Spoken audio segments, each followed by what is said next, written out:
Travel doesn't always change who you are. Sometimes, it reminds you who you were before life became noisy.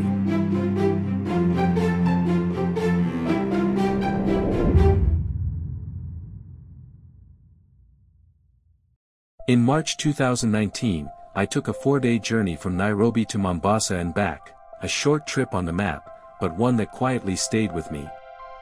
This wasn't about rushing through landmarks or ticking off destinations. It was about movement, memory, history, and the subtle feeling of belonging that appears when you least expect it.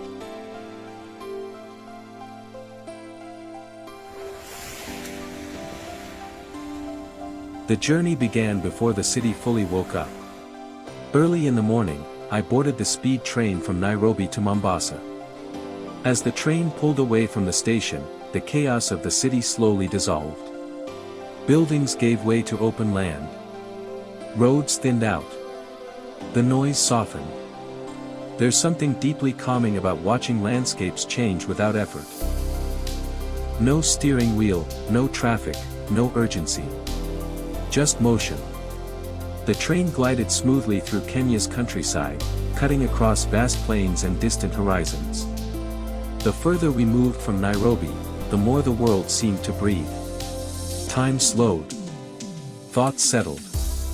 It felt like the journey itself was preparing me for the coast. By the time we arrived in Mombasa, the difference was immediate. The air was warmer, heavier, and filled with salt. It wrapped around you, not aggressively, but like a familiar embrace.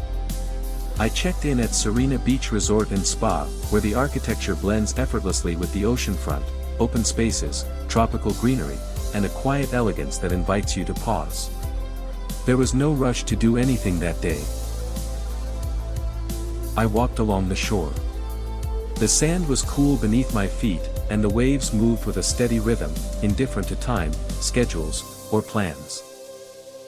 The sun dipped slowly into the Indian Ocean, painting the sky in shades of orange and gold. That night, Mombasa didn't demand attention. It simply welcomed me. Mombasa doesn't reveal itself all at once. You have to walk through it. Listen to it. Let its past speak. The second day was dedicated to history, layers of it. I began with Fort Jesus, a UNESCO World Heritage Site built by the Portuguese in the late 16th century.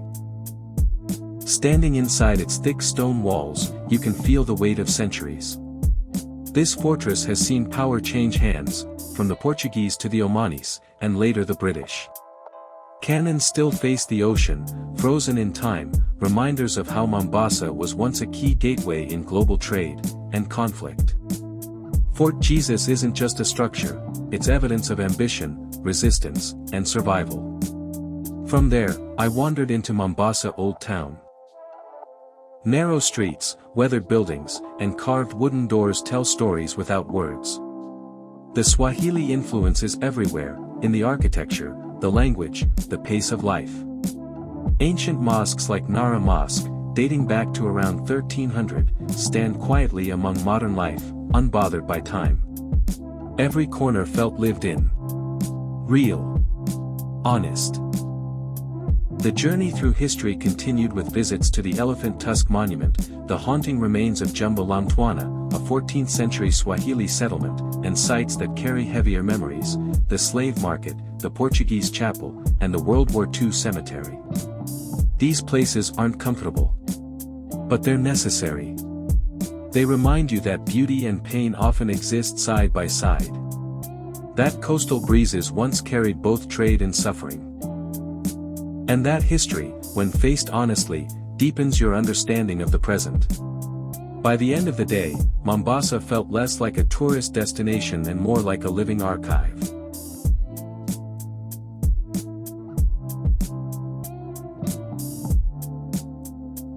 I visited a local animal zoo, where I came face to face with one of the largest crocodiles in the world.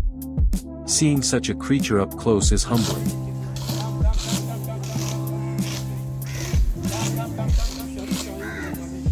It's moments like these that remind you how small we really are, and how wild the world still is beyond cities and screens. but the rest of the day belonged to leisure. Back at Serena Beach Resort, something unexpectedly simple became one of the most memorable moments of the entire trip, playing volleyball on the beach with the resort team. No cameras. No scripts. Just laughter, sand flying, ocean wind, and friendly competition. It wasn't about winning. It was about presence. The coast has a way of slowing people down, of dissolving barriers. That afternoon captured the true spirit of Mombasa, warm, relaxed, human. As the sun began to set, it felt like saying goodbye not just to a place, but to a rhythm of life that asks nothing more than your attention. The final morning arrived quietly.